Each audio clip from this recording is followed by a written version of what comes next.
Everyone, how's it going? It is Ranger Flame, and welcome everyone to my Black Clover episode 43 anime review. So, this episode, guys, the games have officially begun. It is the 9 mages of the underwater temple versing against the Black Bulls. And in this episode, I'm not gonna lie, the fight scenes a little bit were quick, but it's not really the main focus. Like that's not the focus out of everything. Trust me, there's a whole lot. I feel like within this episode here today, a lot of people might complain about that, but the real fight is just happening. It's going to be here soon. We see that at the end of this episode, which with that character and that individual. But let's talk about this. This episode, like I said, the games have begun. It is, of course, the 9 mages of the underwater temple versing against the Black Bulls. And we see kind of everyone going up against them like a 1v1 little bit of a match. We actually see Yami in this episode not compete against the mages right here. Just simply because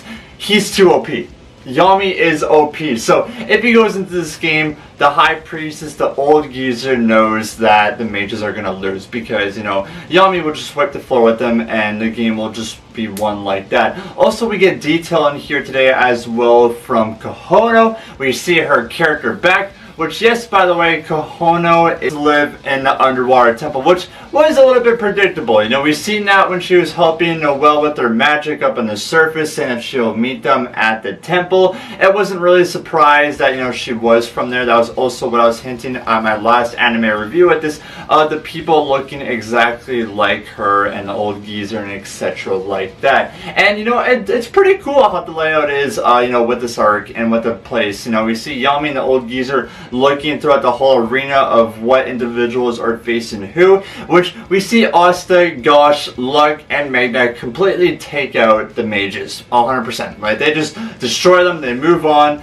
and Black Bulls are now up 9-5 against the mages of the underwater temple. So it's really nothing to see right there. Kohono's character, like I said, we see her get back. We see her face Charmy, which Charmy in this episode, it's mostly, like I said, it's just comedy. Like in the middle of a battle and an arena, she's just eating food. She's excited to, eat the seafood and try it. She loves it. That's her character in general, that she just thinks about food. That's really what her character is. So we see her get taken out by the Song Magic from Kohono, and the Black Bulls are down by 1. What's really interesting in this episode that I love, and like I said, we're going to get a whole bunch of character development from a lot of characters, in the Black Bulls, which we see from Vanessa. And it wasn't a lot of character development, but she defeats her opponent in like a snap of a finger. Like we see her, a little glimpse, and we know from her character that she's a drunk.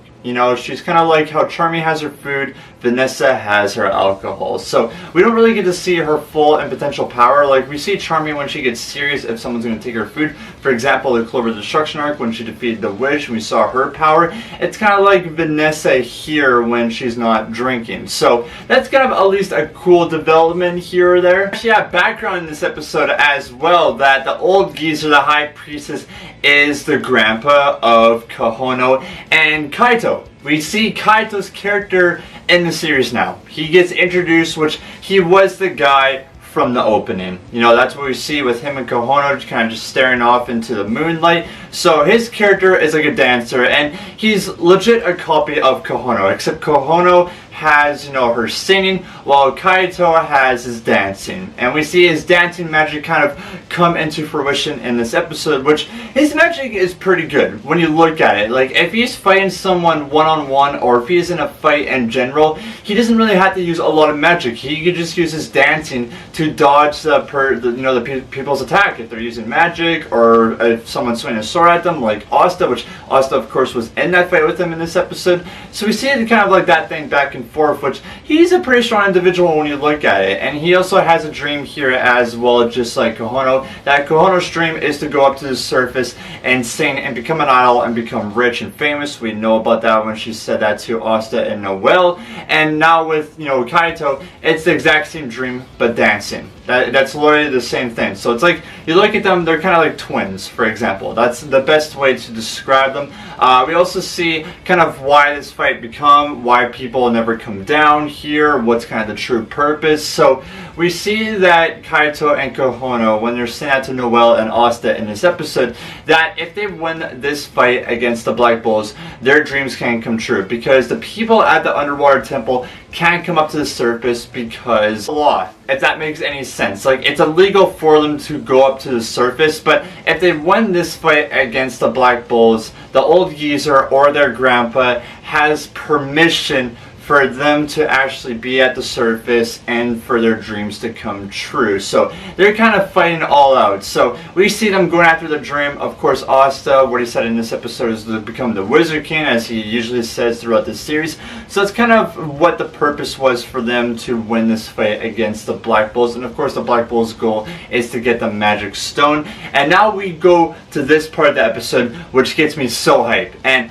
it wasn't the fight right here, trust me. And people looking at this, because the Luck and Magna, the person that they were going against was the old geezer's son. And he is the strongest mage out of, the mages of the underwater temple. So he's a pretty strong opponent. We even see that from Luck and Magna, that I actually got tired from this individual just facing him. And it's a 2-on-1 battle. But we see that the Eye of the Midnight Sun has arrived, and you look at it, they completely take out the old geezer's son. He's down on the ground, he's not dead, he's out for the count, and we see Vito pop in. This is the character, of course, that we saw, one of the three of the third eye of the Midnight Sun.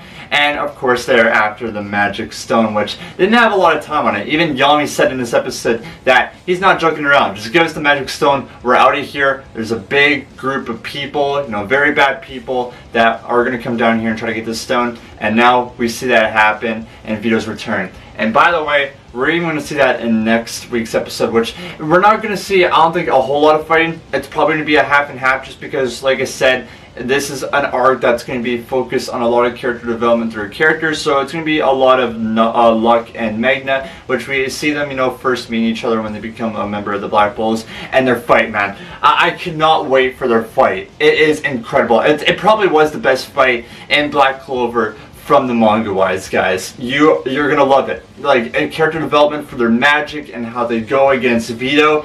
It's going to give me goosebumps. Hopefully. I want them to do it right. Like, that's one thing. They show that a lot in the opening. You can tell that the anticipation is right here and they're ready to fight. So, yeah, that's what I'm looking most forward to in this arc. But there's also another fight that's going to happen, but I'll wait for that to come. Yeah, everyone, that was my review of Black Clover episode 43. With this episode here today, guys, I feel like it does deserve an 8 out of 10. It was good. It did feel a lot of fast pace. It's kind of why I ducked it down just a little bit with this episode. I don't know. It just kind of felt a little bit rushed, but I feel like more in the Black Clover right here. It's going to be great. It's going to be great. I'm waiting for the fight scenes. I cannot wait to know what's going to happen. I think you guys are going to enjoy it. Anime only. So, yeah. That was it today, guys. Thank you so much for watching. Make sure to leave a like, comment down below, and subscribe to the channel. That'd be greatly appreciated. But either way, guys, we'll see you next week for another Black Clover review.